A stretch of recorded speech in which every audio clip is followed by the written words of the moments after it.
Hey everybody, and hope you had an amazing day today. It's been my second day back in Florida, and there was discussions on Facebook that the people that went to Mount Shasta, it's like part of me is still there and part of me is here, and I'm glad to be home, of course, to be back in my own personal space and see my dog and stuff like that. But there's still a part of me back at this community that was built in California, which was pretty amazing. So.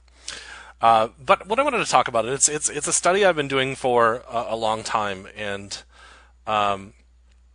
it's something I know a lot of you guys have been studying. So I would certainly welcome conversation about this, because it's like, obviously, when it comes to esoterics and spirituality, none of us have all the answers. It's just something that we're down here practicing, and so I think oftentimes we're looking for somebody to find the answers for us, and we just got to keep on digging deeper. And as a community, we learn from each other. There is no more. In this new energy, there is no more gurus. There is no more, we go to this person. The world is in here, and this is the journey where we have to go inside of ourselves and start looking for the answer. Now, that doesn't mean that we don't go study, and so that doesn't mean we don't go meditate. It doesn't mean we don't go and look at things. I generally go towards things that I've been pulled to.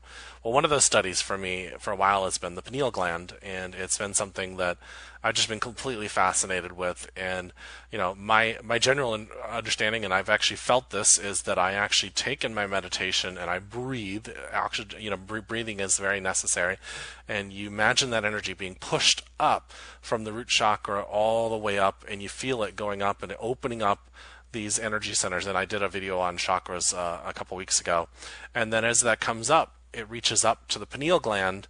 And then the pineal gland is like the lamp, and the lamp actually illuminates with this oil that is secreted within the brain.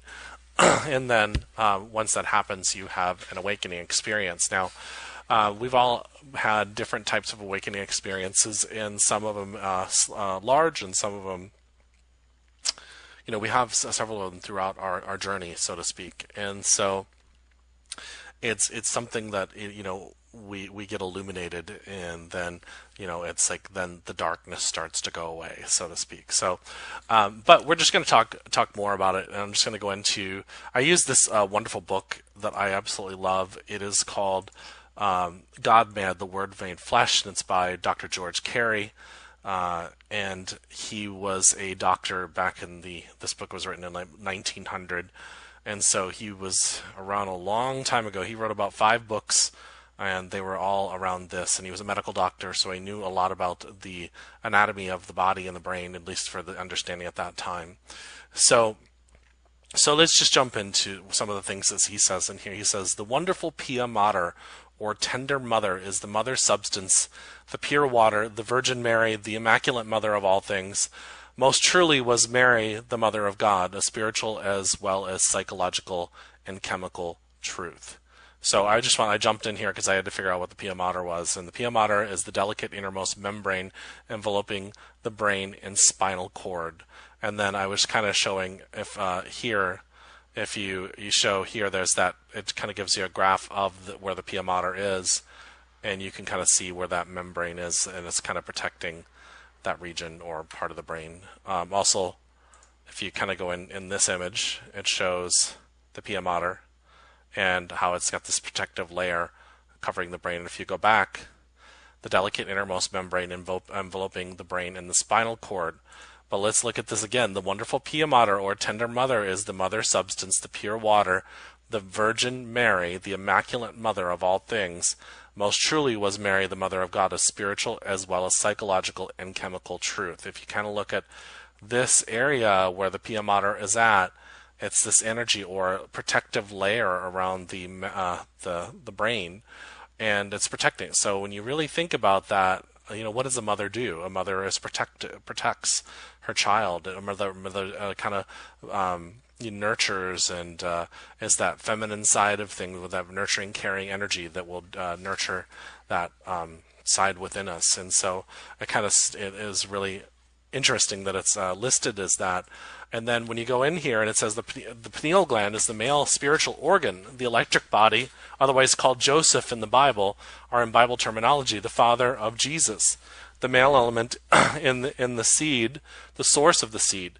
To it also the seed or Jesus of the Son returns after his work is done. Joseph of Arimathea receives the body of Jesus and lays it in his own rock-hewn tomb, wherein no man has ever laid before. The pineal gland becomes hard like a rock when the brain sand, the saved seed, is furnished it.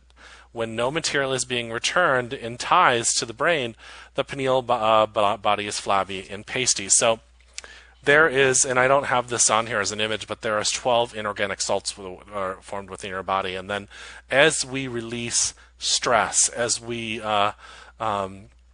let go of things, and that's what this is about.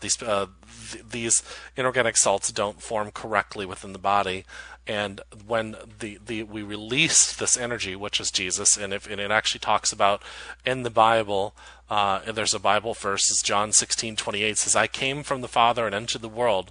Now I am leaving the world and going back to the Father."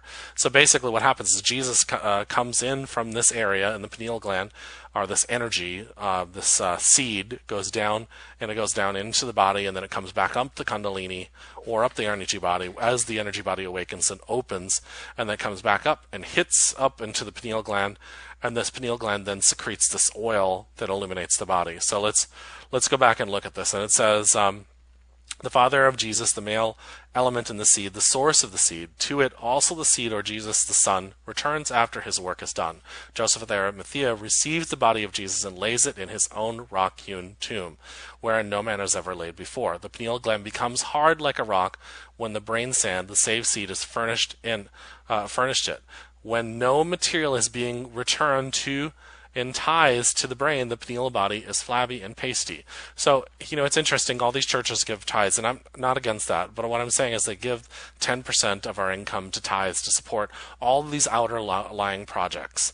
And what that really is about is when you surrender yourself to that divine will, thy will is my will, and then if you surrender to that cosmic, or that inner voice, that inner father, or that inner spirit that is guiding you, when you surrender to that, then that's that 10%. You give 10%. If you surrender the ego, the 10% of your mind that thinks it needs to dominate and control everything, when you do that, then you start working. You start releasing all the stress, because things just happen to flow. I mean, they just kind of happen to flow together. If you're going down the path that you're supposed to go down, the universe is just going to respond, and it's going to give you everything you need. Well, when you don't, when you're resistant to that, when you're kind of paddling upriver, you're paddling against the stream, so to speak, we cause a lot of stress on our body, and that stress prevents that seed, Jesus, or that energy, to go back to the Father, which is the pineal gland in the brain. So the interesting part about the Bible is it's all about metaphors, and it's all about metaphors to an alchemy in your body. And so we take all this stuff and we go outside of ourselves. So we start spending all this time looking at outward projects and outward things that we need to do, and those things are fine. But do it with an open heart and do it within flow, so that when you're in flow, there's not all kinds of stress. The woman that put on the conference in Mount Shasta, she said things just kind of fell into place. They just happened. Well, she was on the right path, and everything that was meant to be. Because if it had been super, super hard, then the universe would have been resistant to it, and it would have prevented. It would have made it very difficult to have it happen. So let's go on, because it says that here. This is actually a clipping from one of my blogs, but it says, "The eye and face of God is within you, the Father or the head. God is within the head, or it's in the brain." So it's interesting, because if you take this image right here, and you put it next to the Egyptian Egyptian eye of Ra, or Osiris, some people refer to it as, but if you put it right next to the brain, in the middle, which shows the thalamus, and then which is the eye of God, or the eye of the Father, and then you got the also the pineal gland in that area as well. And so it just kind of shows you that the Egyptians had something going on back then, and they really understood something. And so we so are busy looking for God outside of ourselves, and God is everything. God is everywhere. The goddess or whatever, universe, source energy, whatever the hell you want to refer to it as, it's everywhere. And so, and what's happened is that we just see ourselves as separate from this amazing, magnificent energy of God, the universe, God, goodness over doubt. So if it's goodness over doubt, then why are we doubting everything? Why are we sitting here and arguing? Does anybody realize that social media has caused us literally just to be at odds with each other? So if we're arguing with each other about all these things, and if you don't think that things are not intentionally being put on social media to get you pissed off, then you're like drinking from the wrong Kool-Aid. And so we want to start drinking from the right Kool-Aid, the one that puts us in unity and puts us in love and compassion. But instead we're arguing over things like, we're just getting to arguments, and it's like I was talking to a friend of mine earlier, and the most people I know, there's things that I'm ignorant of, and there's things that I don't know everything, and trust me, I don't know everything. The only thing that I truly know is that I know nothing. And I'm always practicing and studying. And so are you guys. And so you guys are just in the flow of practicing and studying, and that's what we're supposed to be. But we're arguing about these. We're arguing about word semantics most of the time. We're arguing about. We're so insistent that we have to be right and have our beliefs heard. And so if you feel that you're right within yourself and it really just resonates in your heart, then go for it. Let's do that. And what it's going to do is it's going to take you down a journey, and then you're going to learn something new, and that'll grow and grow and grow. But the point is that we're all just trying to prove each other wrong, and there's literally people paid to piss you off and get into arguments with you and rile up people so that we're all at odds with each other, and then we wonder why there's riots happening within our country. And so let's go into the seed. The seed is also referred to as the lamb. It is necessary for the seed or Jesus to be carried up into the part of the anatomy in order that it may cause the optic to vibrate rapidly and thus produce the illumination. We shall be changed in the twinkling of an eye.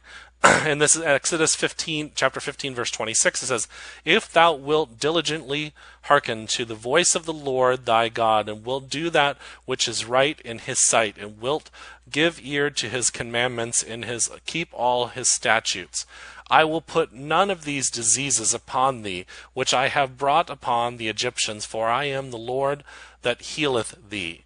And that says in Psalms 25, verse 1, "Unto thee, O Lord, do I lift up my soul." And then 25:13, "His soul shall dwell at ease, and his seed shall inherit the earth."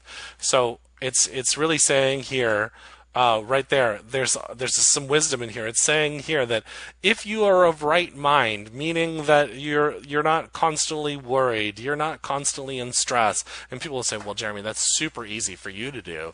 No, it's not. No, it's not. I've had to learn these lessons, and I still fall down, and I make these mistakes. And somebody says, "Well, have you illuminated the pineal gland?" And I'm going to say, no. I've had inklings of it, small inklings of it, and I've had some profound experiences spiritually. And yes, I have felt a secretion happen in my brain. Yes, I have. And what do you do? What do I do for those? I sit my butt on that couch sometimes for 2, 3, 4, 5, and 6 hours. Well, I don't have time for that. I have to go to work, and I have to pay all these bills, and I have kids that go, and you don't have kids. And shut up. Just shut up. It's time for us to really start looking at things. And if you wanted to do something, if you wanted to find peace in your life, you will find time to do it. It's just as simple as that. What happens is that we get caught up in all these distractions. I want you guys to find this video on YouTube, and it's called Big Rocks, Little Rocks. It's done by a couple people, but Stephen Covey is the one that really made it super popular. And what I want you to do is I want you to pay attention, because we get caught up in all these little distractions throughout our life, and the things that are important, like our family, our job, and the things that make us happy, they all get our health, they all get put aside, and we get caught up with all these distractions that prevent us from having this life that we actually want. Because I want you to sit just for a second. I want you to just take a second to write down the 5 most important things in your life. 5 of them, just 5 of them. Take a second to do that. And I'm going to tell you what's going to happen. The number one priority should be you. The second one, you can figure those out. For me, it's me. And the second is my connection to Source and God, because if my relationship with me is good, trust me, my relationship to God is going to be good, because God lies within me. I am the temple. And so if my relationship to me is good and I'm taking care of that, then it's going to be good. And third, I'm going to be of service to others and my family and my loved ones and all that kind of stuff. Because if my relationship to myself is not good, then guess what? I can't be of service to others, because I'm going to get into resentment. I'm going to be looking at things that I'm going to look at, that I don't have enough. I don't have enough time. I can't be of service to others because I have to think about myself first and all that other kind of stuff. And so you have to build these relationships, and you have to use these things, you make them stronger within yourself. And the fourth one is how I make my income.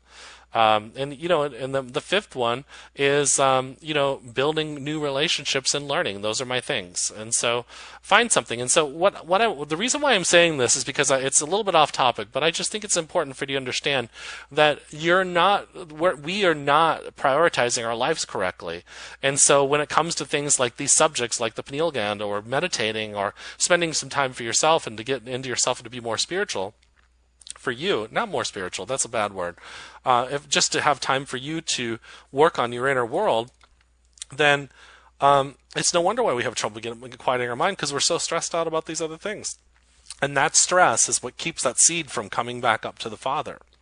Remember, he sat on the cross and he looked up and he said, "Father, why have you forsaken me?" And then he realized, he said, "Forgive them, for they know not what they do." And so what he did when in that moment is he released, and he said, and when he gave forgiveness, because remember, forgiveness is about letting go. And so remember, his feet were pointing down at the plant of the earth, the Gaia, or the energy of the earth, and he was looking up at the heavens with his arms open, which meant his heart was open. And so if his heart was open, then his energy was in balance. He was looking up, as above, so below, and then he was in this great state of illuminating himself, so that when that energy, the seed, came back up, it illuminated the body, and he was let go. He had let go of all the stresses of the world. He was not sweating the small stuff at that point in time, and that's just an interesting thing that we need to really, really think about. So now let's go on, because talking more about the seed, it says here from the Gospels of Thomas, verse 20, it says, "Heaven is like a mustard seed, the smallest of all seeds, but when it falls on prepared soil, it produces a large tree and becomes a shelter for birds in the sky." Let's read that again. Heaven is like the mustard seed, the smallest of all seeds, but when it falls on prepared soil, it produces a large tree and becomes a shelter for the birds in the sky. So, when you really think about that, the key words here are prepared soil. Now, how do you prepare your soil? You prune your garden, so to speak. You look at your thoughts going on inside of yourself. You spend time each day looking at, where did I get into doubt? Good God, goodness over doubt, sin, missing the mark. Where am I in sin? The sin is, I doubted the fact that I'm an infinitely powerful being. And because I'm an infinitely powerful being, I am the son of the greatest CEO in the galaxy. I am the son of this amazing cosmic energy that flows through me and is within me, and I am the temple of that. And so every time I doubt, it's like I'm turning my back on the family or the essence of who I am. And so these are the things that will prevent that seed from blossoming. So you have to tend to your garden. You have to pull out all those seeds, or all those weeds, or things that are going to block that seed from growing. And so let's go on. So in the Gospels of Thomas, it also says, "When you make the two into one, and when you make the inner like the outer, and the outer like the inner, and the upper like the lower, and when you make male and female into a single one, so that the male will not be male, nor the female be male, then you will enter the kingdom of heaven." Meaning, he's not getting into he's saying, let go of all this three-dimensional space. The female and male defines three-dimensional energy. Feminine and masculine are totally different things. That has to do with spirit and the essence of the spirit of feminine and masculine. Female and male are defining sex or gender within the third-dimensional reality.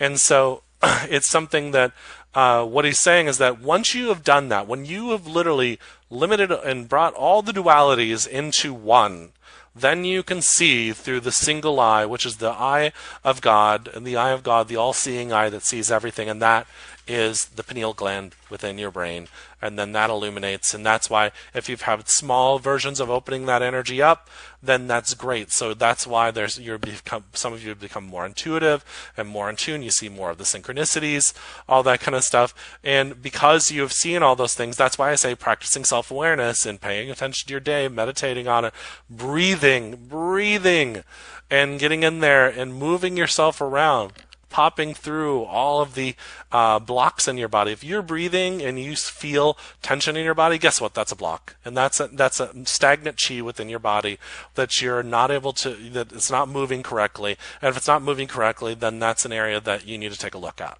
And that's okay. It's okay, because we've all got wrapped up in all these programmings and mind control that we're watching all the time on these televisions, or we're being told, hey, by the way, that's not the way to do it. And so you have to follow this inside of here, and this energy of this thought. And so, these thoughts inside of your head, you have to pay attention to them.